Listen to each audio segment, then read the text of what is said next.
विधानसभा का चुनाव का अब अंतिम दौर से गुजर रहा है। ऐसे में कह सकते हैं कि आज पीएम मोदी का झारखंड दौरा है और रांची में पीएम मोदी रोड शो करेंगे। लेकिन उससे पहले, मोदी के दौरा से पहले कहीं ना कहीं महागठबंधन और कांग्रेस सवाल उठा रही है।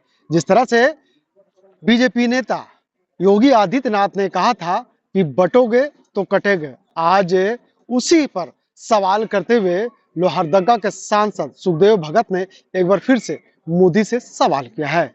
उन्होंने कहा कि जिस तरह से पीएम मोदी लगातार झारखंड में आ रहे हैं और जिस तरह से ध्रुवीकरण की राजनीति कर रहे हैं, इससे बीजेपी को कोई फायदा नहीं मिलने वाला है, क्योंकि राज्य की जनता ये समझ चुकी है कि पिछले 5 वर्षों से जिस तरह से हेमंत सोरेन ने सरकार चलाने का काम किया है, सारी योजनाओं को धरातल पर उतारने का काम किया है, इसलिए इस बार भी 2024 का चुनाव हेमंत सोरेन और महागठबंधन चुनाव जीतकर एक बार फिर से सत्ता में वापस आने वाली है। तो क्या कुछ कह रहे हैं कांग्रेस के नेता और लोहरदगा के सांसद सुखदेव भगत, चलिए हम आपको सुनाते हैं।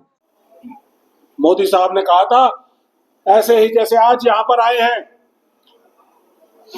2013 में प्रधानमंत्री बनने से पहले हरियाणा में रेवाड़ी के अंदर उन्होंने रैली की थी और बड़े मंच के ऊपर 100 से ज्यादा जनरल थे और 5 लाख से ज्यादा फौजी थे।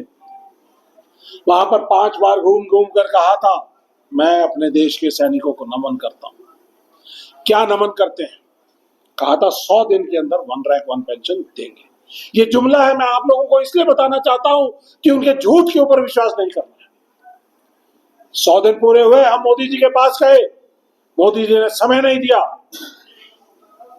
अरुण जेटली जी आज हमारे बीच में नहीं है, बात नहीं करनी चाहिए, लेकिन इतिहास गवाह है इस बात का कि 2014 में जब हम उनके पास गए, वो डिफेंस मिनिस्टर भी थे, फाइनेंस मिनिस्टर भी थे। उनको कहा कि आप 1 रैंक 1 पेंशन का आपने वायदा किया था 100 दिन के अंदर लागू करेंगे, लेकिन लागू नहीं किया। तो कहते कर्नल साहब समय लगेगा। 1 साल बीत गया, फिर दोबारा गए, कहा कि जो बात चुनाव में कही जाती है वो सारी बात पूरी करने की नहीं होती है। अगर आप अपने देश के सैनिकों के साथ, उस सैनिकों के साथ झूठ बोल सकते हो, तो इसका मतलब आप अपने देश के नागरिकों के साथ झूठ बोलने में कोई गुरेज नहीं करोगे। तो ये बात बनी और उसके बाद हमने लड़ाई लड़ी और जैसा कि यूपीए सरकार ने कहा था 1 रैंक 1 पेंशन देंगे, उस हिसाब से। और झूठ कैसे आगे बढ़ता चला गया। 2015 में कहा मोदी जी ने कि हमने 10,000 रुपए दे दिए, 10,000 करोड़ रुपए दिए, और अब पिछले 1 साल के अंदर मैं आपसे पूछना चाहूंगा कि इकोनॉमी ग्रोथ कितनी है? 5%, 5.5%। मोदी जी ने राजस्थान में जब चुनाव हुए अक्टूबर 2023 में, उन्होंने कहा कि हमने 1 रैंक 1 पेंशन के 70,000 करोड़ रुपए दे दिए सैनिकों को। उसके बाद उन्होंने 4 महीने बाद फरवरी 2024 में लोकसभा चुनाव से पहले हरियाणा में फिर दोबारा से रेवाड़ी रैली के अंदर क्या कहा? 1 लाख करोड़ रुपया दे दिया। और फिर उसके बाद लोकसभा चुनावों के अंदर मंडी में जून 2024 को मंडी में हिमाचल प्रदेश के अंदर एक रैली को एड्रेस करते हुए कहा कि हमने 1 रैंक 1 पेंशन के 1,25,000 करोड़ सैनिकों को दे दिए।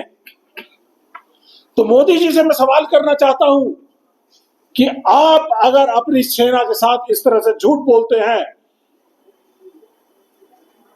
8 महीने के अंदर आपने 70,000 करोड़ से उसको 50,000 करोड़ बढ़ाकर अगर 1.25 लाख करोड़ बना दिया है, तो ये 50,000 करोड़ सेना को नहीं मिले, सैनिकों को नहीं मिले, पूर्व सैनिकों को नहीं मिले, ये क्या अपने साथी अंबानी और अडानी की डिफेंस कंपनियों को दे दिए हैं क्या? मैं सवाल करना चाहता हूं। क्या हमारी इकोनॉमी 1000% की ग्रोथ से बढ़ी है जो आपने लगातार झूठ बोले? तो साथियों, ये समझने की बात है।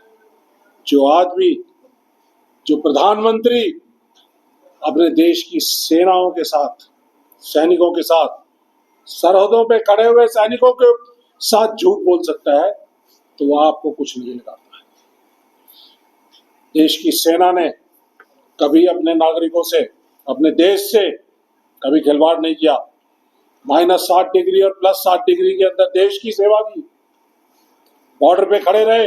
आप यहाँ पर आराम से चैन की नींद सोते हैं, क्योंकि आपको मालूम है कि आपका देश का प्रहरी सरहद के ऊपर खड़ा हुआ आपकी देश की सुरक्षा कर रहा है। तो साथियों, यहाँ ये बात जाननी जरूरी है।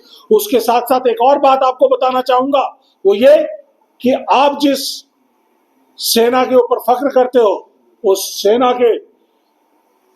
सेना को कमजोर करने का इन्होंने कैसे कैसे काम किया। जो हमारे सोल्जर डिसेबल्ड हो जाते हैं, उनकी डिसेबिलिटी की पेंशन को खत्म करने का काम मोदी सरकार ने किया।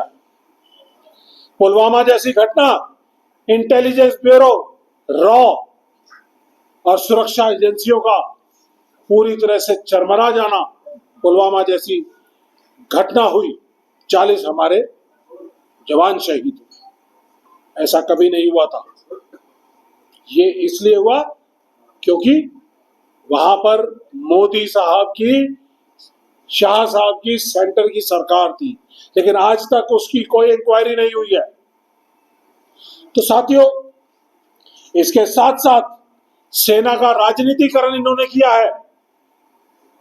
ये रोटी बेटी और माटी की बात करते हैं, ऐसे ही इन्होंने इस तरह का एक जुमला दिया सेना में, कहा कि जो भी 15 दिन से ज्यादा छुट्टी पे जाएगा वो किसी ना किसी सामाजिक संस्था, मतलब ये आरएसएस में जाकर काम करेगा। ये करने का काम किया इन्होंने। आपकी फौज को उसका राजनीतिकरण करने का काम किया, जिसको हमने रोका, इसके खिलाफ लड़ाई लड़ी। बच्चे यहाँ पर हैं, 1.5 लाख बच्चे अग्निपथ योजना लाने से पहले वो सिलेक्टेड थे। जून 2022 के अंदर जब ये योजना आई, 1.5 लाख बच्चे आर्मी, एयरफोर्स, नेवी के अंदर सिलेक्टेड थे, भावी सैनिक थे। उनको रातों रात एक तुगलकी फरमान से बेरोजगार कर दिया। कुछ बच्चे हैं, खड़े होंगे, मेरे बच्चे यहाँ पे हैं, ये बच्चे झारखंड के हैं। उन 1.5 लाख बच्चों में से 5,000 बच्चे झारखंड के थे। इन झारखंड के बच्चों का, युवाओं का सपना तोड़ दिया देश की सेना में काम करने का। ये है मोदी जी, और ये है मोदी जी की सरकार। और आज जिस फौज पर आप फख्र करते हो, इस अग्निपथ योजना लाने के आड़ में 15 लाख की हमारी फौज आज सिर्फ 11 लाख की रह चुकी है। 4 लाख की हमारी फौज कम हो गई है। तो कैसे करेंगे हम अपनी देश की सुरक्षा? जैसा कि एमपी साहब ने बताया, इस बार चुनाव में जीतने के बाद, सरकार बनाने के बाद 100 दिन के अंदर 26 हमले हुए, 21 जवान घायल हो गए, शहीद हुए, 47 हमारे सिविलियंस मारे गए। और अग्निवीर, 20 अग्निवीर जो हमारे अभी तक शहीद हुए हैं, उनमें से कुछ लोगों ने, सिर्फ 4 ऐसे थे जो कि शहीद हुए, और उनको बाकी बचे हुए लोगों को तो शहीद का दर्जा भी नहीं दिया। कहते हैं कि बुलेट वुंड से इनकी हत्या तो हो गई या डेथ हो गई, लेकिन उसको आज भी शहीद का दर्जा नहीं दिया। यह है मोदी जी की सरकार। अब आपके जो घटनाएं, इन्फिल्ट्रेशन जिस तरह से पाकिस्तान की तरफ से बढ़ रही हैं, वो इसलिए बढ़ रही हैं क्योंकि आपकी सेना 15 लाख से घटकर 11 लाख रह गई है। आपकी राष्ट्रीय राइफल यूनिट, जिसके अंदर 1200 सिपाही होते थे, वो आज सिर्फ 800 रह गए हैं। 25% की कमी आ गई है। इसलिए वहां पे ऑपरेशनल डेफिशिएंसी आ गई है। आप घुसपैठिया की बात करते हैं, हेमंत बिस्वा साहब बात करते हैं, और आपके बहुत शाह साहब यहाँ पर आकर बात करते हैं, घुसपैठियों की बात करते हैं। अरे इंटेलिजेंस ब्यूरो आपके पास है, रॉ आपके पास है, और हर तरह की जो एजेंसियां हैं वो आपके साथ हैं। आप बीएसएफ आपके पास है, सीआरपीएफ आपके पास है, पैरामिलिट्री फोर्सेस तरह तरह की आपके पास है। आपने बॉर्डर को सील क्यों नहीं किया बांग्लादेश के साथ? लोगों को क्यों आने देते हैं वहां से आप? अगर इन्फिल्ट्रेशन को रोक दिया होता तो आज ये आपको यहाँ पर आकर झारखंड में ये बात करने की जरूरत नहीं पड़ती। और हेमंत बिस्वा साहब से सारे मैं डायरेक्ट पूछना चाहता हूं कि आपने अपने असम के अंदर आदिवासियों के साथ क्या व्यवहार किया है। जैसे बताया कि क्या आपने उनको अलग सरना रिलीजन का आपने उनको अख्तियार दिया? नहीं दिया। आप दूसरी जगहों पर जाते हैं, कभी हरियाणा में, कभी राजस्थान में चुनावों में जाते हो, वहां पर जहर घोल कर आना चाहते हो। ये जहर कांग्रेस पार्टी घोलने नहीं देगी। ये स्वतंत्रता सेनानियों की पार्टी है, ये एक विचारधारा की पार्टी है, जोड़ने की पार्टी है। ये आपको ये भेदभाव और लड़ाई का और जो लोगों को बांटने का जो जहर आप फैला रहे हैं, समाज के अंदर फैला रहे हैं, वो नहीं फैलाने देंगे। झारखंड के लोग अपनी अस्मिता के लिए, इस लड़ाई के लिए दोबारा उठेंगे। दोबारा हेमंत सोरेन साहब की, इंडिया गठबंधन की, कांग्रेस पार्टी की, जेएमएम की सरकार बनेगी। और जो 7 गारंटियां हमारे साथियों ने दी हैं, कांग्रेस पार्टी ने दी है, इंडिया गठबंधन ने दी है, राहुल गांधी जी का जो वायदा है, जिस जिस जगह पर गारंटियां दी हैं, वो गारंटियां चाहे वो तेलंगाना में हो, कर्नाटक में हो, हिमाचल में हो, उनको 10 दिन के अंदर उन गारंटियों को लागू कर दिया गया है। गारंटियों के बारे में आपको पूरी जानकारी है, इसलिए उसके बारे में मैं उल्लेख नहीं करना चाहता। लेकिन ये जो गारंटियां हैं, ये आप मान के चलिए कि जैसे ही आपकी सरकार बनेगी, इंडिया गठबंधन की सरकार बनेगी, तो ये सातों की सातों गारंटियां आपके लिए हाजिर होंगी। युवाओं को रोजगार मिलेगा और तमाम तरह की जो चीजें हैं वो आपको गारंटियों के जरिए मिलने का काम होगा। तो साथियों, आखिर में मैं कहना चाहूंगा कि दारोमदार आपके ऊपर है, आपके कंधों के ऊपर बहुत बड़ा बोझ है। इस बांटने वाली सेंटर की सरकार को यहाँ पर डबल इंजन की सरकार नहीं बनने देना, ये आपको जिम्मेदारी लेनी पड़ेगी। और साथ साथ ये भी सवाल करना चाहूंगा आपके माध्यम से कि झारखंड को न्याय मिलेगा, उसकी 1,42,000 करोड़ की जो रॉयल्टी बकाया है, क्या वो मिलेगी? ये मैं आपसे आपके माध्यम से पूछना चाहूंगा। क्या ये 5,000 जो अग्निवीर झारखंड के हैं और 1.5 लाख अग्निवीर के आड़ में जो बेरोजगार कर दिए गए थे, क्या उनको रोजगार देने का काम सेंटर में, सेना में भर्ती होकर देश की सेना में काम करने का मौका दिया जाएगा? ये मैं सवाल मोदी साहब से करता हूं। आना चाहता हूं, कुपत कुपत रथ दौड़ता जो पथ निर्देशक हुआ है, लाज लजाती जिसकी कृति से धृति उपदेशक हुआ है, वो मोदी या क्या या ज्ञान दे रहे हैं। इसलिए मैंने कहा ये जुमलों के बाजीगर हैं। एक बात और मैं कहना चाहूंगा, इन्होंने अभी एक बात कही है, इन्होंने कहा अचानक झारखंड को हम ये करेंगे वो करेंगे। मैं थोड़ा स्मरण दिलाना चाहूंगा, पिछली बार जब मोदी जी चुनाव में आए थे, उन्होंने वायदे किए थे, कोरबा, लोहरदगा, चतरा गया रेलवे लाइन का क्या हुआ? आज बता दे क्या हुआ? कहीं कुछ नहीं है। दूसरी बात, उन्होंने इंजीनियरिंग कॉलेज की उन्होंने बातें की थी, औद्योगिक संस्थानों को उन्होंने बातें की है। आपको मैं 2 बता दूं, NIELIT रांची और CIPET खूंटी, ये 2 जगह केवल संस्थान है, और वो भी 6 साल सातों से इसके कोई परिसर नहीं है। ये तो इनके हालात हैं। साथ ही साथ सबसे बड़ी बात है आदिवासियों की चिर परिचित मांग है, उनकी धार्मिक अस्मिता की बात, उनके धार्मिक पहचान की बात। वो लगातार इन बातों को कह रहे हैं कि हम प्रकृति के पुजारी हैं, हम सरना धर्मावलंबी हैं, हमारी भी जनगणना कॉलम में हमारी भी जनगणना हो। यहां से विधानसभा से पारित कर दी गई है, लेकिन आज भी वो लंबित है। वो तो आदिवासियों के अस्मिता से ही खिलवाड़ कर रहे हैं, उन्हें बनवासी करते हैं। राहुल गांधी हमारे पहले देश के ऐसे व्यक्ति ने राष्ट्रीय पटल पे उन्होंने कहा देश के असली सबसे पुराने नागरिक कोई है तो आदिवासी, वो बनवासी नहीं है।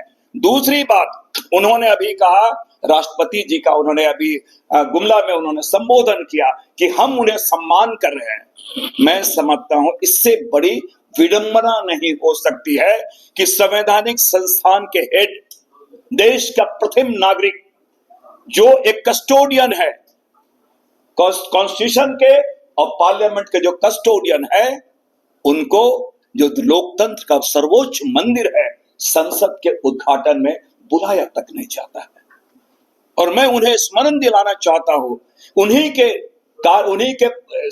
की सरकार, भारतीय जनता पार्टी की सरकार, शिवराज चौहान जी की जो सरकार है, वहां पर एक आदिवासी के मुंह पे मूत्र त्यागा जाता है। मैं ये स्मरण इसलिए दिला रहा हूं कि आदिवासियों के प्रति आपकी सोच क्या है। पहली बात तो उनके आप अस्तित्व को ही नकार रहे हैं।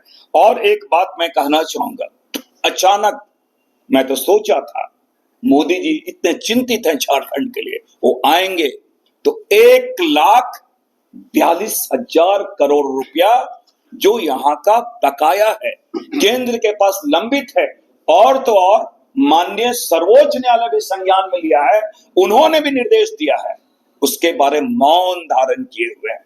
और इसलिए मैंने कहा कि ये सरकार, मैंने कहा जब भी कोई विकास की बातें आती हैं, ये गूंगे हो जाते हैं, मौनी बाबा हो जाते हैं। रोटी की बात हो तो जरूर वो गाय की बात कर लेंगे, बोटी की बात कर लेंगे, लेकिन बेटी की बात करेंगे, मणिपुर के बारे में मौन हो जाते हैं, मौनी बाबा ये बन जाते हैं। और माटी के बारे तो मैंने बताया, CNT SPT के साथ कैसे वो खिलवाड़ करें। आज भी ये सरकार कहीं न कहीं एक बड़े कारपोरेट घरानों की सरकार ये है कि दिल्ली में, और ये उद्योगपति क्यों ये झारखंड को उपनिवेश वो बनाना चाहती है। एक बात और मैं जरूर कहना चाहूंगा यहाँ पे, ये मोदी जी, उनके दो जो बॉरो प्लेयर हैं, आदरणीय शिवराज चौहान जी और आदरणीय हेमंत बिश्वा शर्मा जी, उनसे मेरा विनम्रता से प्रश्न है कि अचानक आदिवासी प्रेम उनका जगह है, वो बताएं कि जो यहां से 200-300 सालों से जो असम में जो ट्राइबल वहां पे हैं, उनको टी गार्डन लेबर, श्रमिक का संज्ञा उन्हें दी जा रही है, ट्राइबल स्टेटस उन्हें नहीं दिया जा रहा है। इतना ही अचानक आदिवासियों के से प्रेम है, उनके संस्कृति से प्रेम है, तो असम से वो सरना धर्म कोड पारित करके वो केंद्र को भेजे, शिवराज चौहान जी केंद्र अपने विधानसभा से पारित करके भेजे, उसके बाद ही उन्हें कहने का कोई नैतिक आधार है।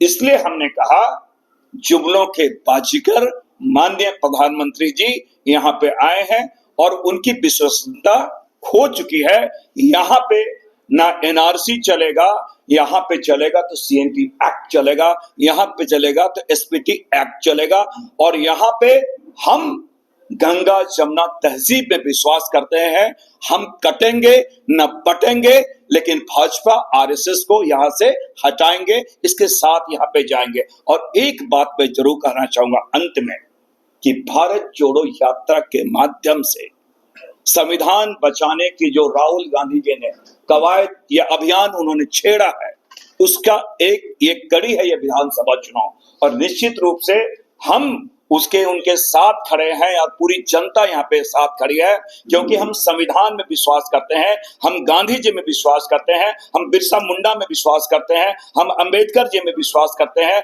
हम अबुल कलाम आजाद में विश्वास करते हैं। लेकिन ये भारतीय जनता पार्टी नाथूराम गोडसे में विश्वास करती है। हम गांधी के राहों पे चलना चाहते हैं, वो नाथूराम गोडसे के राहों पे चलना चाहते हैं। ये लड़ाई, इसलिए मैंने कहा ये वैचारिक लड़ाई है। लेकिन मैं अंत में आपको स्पष्ट कर दूं कि जुमलों के जो बाजीगर है, उनकी बाजीगरी यहाँ पे नहीं चलने वाली है। झारखंड की जनता उस जुमले को पहचान चुकी है। बहुत बहुत धन्यवाद। जुमलों के बाजीगर आदरणीय मोदी जी का पदार्पण हुआ है, और मैं उनके वक्तव्य को मैं सुन रहा था, और इसलिए मैंने कहा कि जुमलों के बाजीगर, और वो कहीं न कहीं झारखंड के लोगों के, भारत के लोगों का, वो जब शब्दों का प्रयोग करते हैं, पुराने जख्मों को कुरद देते हैं। मैं इसलिए इस बात को कह रहा हूं कि उन्होंने बात की रोटी, बेटी और माटी की, उन्होंने बात की। अभी गुमला में भी ये शब्द का उन्होंने प्रयोग किया। जब भी हम रोटी की बात करते हैं, मैं थोड़ा स्मरण दिलाना चाहता हूं, रोटी, कपड़ा और मकान ये हर लोगों का एक बुनियादी मसला है, बुनियादी चीजें हैं। लेकिन जब भी इंडिया गठबंधन या कांग्रेस ने रोटी की बात की, आपने देखा होगा कैसे उस शब्द को वो पोलराइज करने के चक्कर में रोटी को उन्होंने बोटी या फिर गाय के रूप में उन्होंने प्रस्तुत करने का प्रयास किया। हम बेटी की बात करें तो मणिपुर की हमारी वो बहनें याद पड़ती हैं जिनके साथ क्या दुर्व्यवहार किया गया, और मोदी जी ने ना तो संसद में वक्तव्य दिया, ना वहां कभी गए। ये बेटी की वो बात कर रहे हैं। और जिस माटी की वो बात करें, मैं झारखंड की बात करना चाहूंगा। ये झारखंड में हमारा सुरक्षा कवच है, सीएनटी एक्ट और एसपीटी एक्ट। जब उनकी सरकार यहाँ पे थी तो 2016 में उन्हीं की सरकार, भारतीय जनता पार्टी की सरकार ने राज्य के 22 लाख एकड़ सामुदायिक जमीन का उन्होंने लैंड बैंक बनाया, जिसमें हमारे कम्युनिटी लैंड, उसमें सरना, मसना, ऐसे लैंड को भी उन्होंने कब्जे, उसका एक लैंड बैंक उन्होंने बनाया था। तो ये इसलिए मैंने कहा कि जब भी वो रोटी, बेटी और माटी की बात करते हैं तो ऐसा लगता है कि हमारे पुराने जख्मों को कुरेद रहे हैं। अभी ये लगातार भारतीय जनता पार्टी के लोग और विशेषकर मोदी जी स्वयं भी नेता, वो अपने तो नॉन बायोलॉजिकल प्रधानमंत्री हैं, 56 इंच का सीना या फिर देश सुरक्षित हाथों में है, उनके वक्तव्य होते हैं। और लगातार ये जब देश सुरक्षित हाथों में है तो हमारे सेना के भाई कदर साहब बैठे हुए हैं, एक चीज वो बता दे, 56 इंच वाले प्रधानमंत्री जी देश सुरक्षित हाथों में है, गृह मंत्री जी अमित शाह जी हैं, रक्षा मंत्री जी हैं, फिर ये घुसपैठिए का सवाल कहां से आया? जो नैरेटिव सेट किया जा रहा है, झारखंड में बांग्लादेश से घुसपैठिए आ रहे हैं, सीआरपीएफ आपके पास है, बॉर्डर सिक्योरिटी फोर्स आपके पास है, इंटेलिजेंस आपके पास है, तो क्या ये जो लगातार हेमंत बिस्वा शर्मा जी जो लगातार इस तरह के वक्तव्य दे रहे हैं, जो स्वयं प्रधानमंत्री जी कर रहे हैं, तो अपनी नाकामी लगता है वो स्वीकार कर रहे हैं। वो तो पहले बताएं कि हम नाकाम है, गृह मंत्री जी नाकाम है, इसलिए घुसपैठिए आ रहे हैं। और अभी मैंने सुना, मैं बोकारो में वो कह रहे थे, वो 370 की उन्होंने बात की, कश्मीर की बात की। मैं आपको बता दूं 370 लागू उन्होंने किया, और 100 दिनों का अगर मैं उनका बतलाऊं कि उनकी जो सरकार बनी 100 दिनों में यहां पे 26 आतंकी हमले कश्मीर में हुए, 26, 21 जवान हमारे शहीद हो गए और 47 नागरिक घायल हो गए, 29 लोग हमारे सिविलियन मारे गए। लगातार घटनाएं हो रही है। 370 की जो बड़ी बड़ी बातें कर रहे हैं। एक बात और कहना चाहेंगे, अभी उन्होंने, मुझे आश्चर्य हुआ, मैं वक्तव्य में देख रहा था, प्रधानमंत्री जी भी आपने कहा, आज प्रधानमंत्री जी और उनके मुख्यमंत्री जी, उनके शब्द क्या होते हैं? बटोगे तो कटोगे। मैं उनसे बहुत विनम्रता से पूछना चाहता हूं, आप इतने बड़े संवैधानिक पद में हैं, आपके शब्द होने चाहिए, बढ़ोगे तो आगे बढ़ोगे, आपके शब्द होने चाहिए, एक रहेंगे, देश को आगे बढ़ाएंगे। आपके शब्द क्या होते हैं? बटोगे तो कटोगे। आप कोई मटन की दुकान चला रहे हो क्या कि कटोगे पटोगे? ये उनकी गरिमा के प्रतिकूल ये शब्द आते हैं। और मैं इसलिए स्मरण दिला रहा हूं, ये सिर्फ प्रधानमंत्री जी, पिछले चुनाव के वक्त उन्होंने गाय, गोबर, मंगलसूत्र, गोमूत्र, ये क्या है? अरे आपके शब्द होने चाहिए, हम हमारे कितने हैं, आईआईटी हमारे कितने हैं, संवैधानिक संस्थान हमारे कितने हैं, इस तरह की बातें आनी चाहिए। और आज वो लगातार बोल रहे हैं, आज उन्होंने ओबीसी की उन्होंने बातें की। मैं डबल इंजन की सरकार, ये झारखंड 2000 में बना, मैं ये बता दें, यहां उनकी सरकार थी, 27% ओबीसी को आरक्षण मिलता था, उन्होंने घटा किया 14% कर दिया। और हमने जब यहां से विधानसभा से पारित करके 27% भेजा, वो आज भी लंबित है। और वो हमें बात करते, वो घड़ियाली आंसू बहा रहे ओबीसी के बारे। इस दूसरी बात, उन्होंने एक बात और कही, पेपर लीक के बारे उन्होंने बातें की। मैं थोड़ा स्मरण दिला दूं, कितने पेपर लीक हुए। अभी मैं खुद संसद का सदस्य हूं, नीट के बारे, नीट के जो पेपर लीक हुए, हमारे एलओपी, हमारे आदरणीय Rahul Gandhi ji, leader of opposition, ने चर्चा करने की मांग की, वो चर्चा नहीं कराई गई। हमने वहां पे स्थगन प्रस्ताव लाए, वो अस्वीकार कर दिए गए काफी दो लोगों के द्वारा, वो चर्चा ही नहीं करना चाहे। नीट की बात करें, यूजीसी की बात करें, एनईटी की बात करें, एनसीईटी की बात करें, और सबसे बड़ी बात ये उनसे बताएं ये जोशी जी कौन है, वो बताएं तो सही। यूपीसी के चेयरमैन रिजाइन क्यों किया? और डबल इंजन की सरकारें महिला सुरक्षा के बारे में बात करती हैं। मैं आपके माध्यम से आपको बताना भी चाहूंगा और झारखंड के लोगों को बताना चाहूंगा कि अस्मिता बचाने का वक्त है।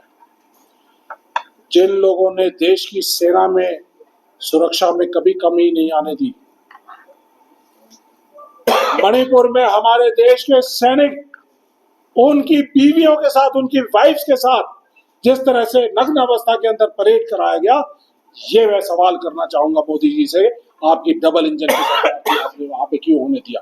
भुवनेश्वर के अंदर हमारे एक आपके साथ वाले प्रांत में कुछ दिन पहले हमारे एक ऑफिसर की बेटी के साथ सीएम के भतीजे ने बहुत बदतमीजी करी और उसके बाद उसको उड़ीसा की पुलिस ने 100 दिन भी नहीं हुए थे उनकी सरकार बने हुए, बीजेपी की सरकार बने हुए, और उन्होंने किस तरह से उनके साथ बेइज्जत करने का काम किया। इसी तरह से इंदौर के अंदर 2 सैनिकों के साथ उनकी 2 महिला मित्र थी, शादी होने वाली थी उनकी, उनको इनकी सरकार थी, डबल इंजन की सरकार थी, वहां पर उनके साथ 2 महिलाओं के साथ रेप किया गया। हमारा पैरा कमांडो सोल्जर जो पाकिस्तान के अंदर सर्जिकल स्ट्राइक करके आया था, वो सर्जिकल स्ट्राइक करने वाला जवान जब जयपुर में अपने घर पहुंचा, बड़े फख्र से अपने साथियों के साथ घूम रहा था, जयपुर की इनकी सरकार ने वहां पर उसको गिरफ्तार किया और नग्न अवस्था के अंदर उसके साथ मार पिटाई करके उसकी इज्जत उतारने का काम किया।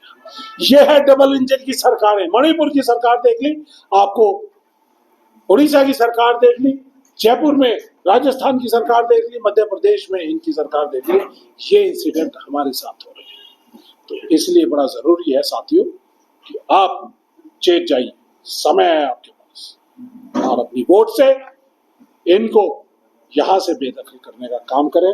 बहुत बहुत धन्यवाद। Thank you. धन्यवाद।